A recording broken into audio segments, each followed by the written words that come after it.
सोने के ढकनिया में कांच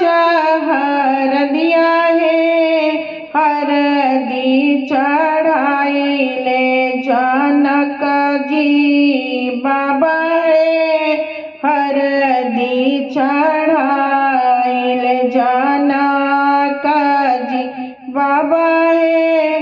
गोदी में सीता सुहवा लोटी पोटी जासु है, हरदी के झक झुक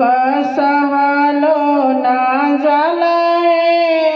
हरदी के झक झुक धन्य रौरा बानी जनक जी बाबा है, कहिया के हरदी जतन कैले बानी है,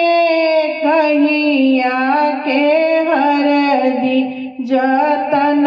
कैले बानी है।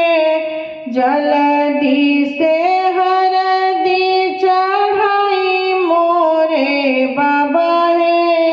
हमारो सीता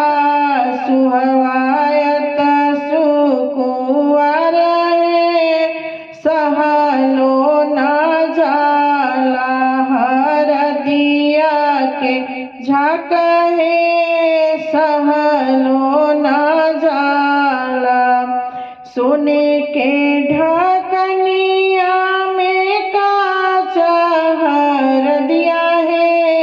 हरदी चढ़ाई ले सीता के चाचा है, हरदी चढ़ाई ले सीता जी के फूफा है, हरदी चढ़ाई ले। गोदी में सीता सुहवा लोटी पोटी जासु है, हरदी के झक झुक सहलो ना जाला है, हरदी के झक झुक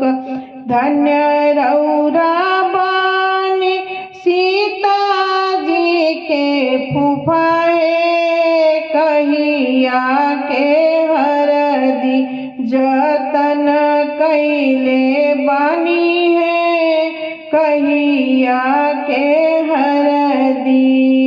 जल्दी से हरदी चढ़ाई मोरे भैया है, हमारो सीता सुहवा अति सुकुवार है, हमारो सीता सुहवा अति सुकुवार है, सहलो ना जाता हरदिया के झक है, सहलो ना जाता हरदिया के झक है, सहलो ना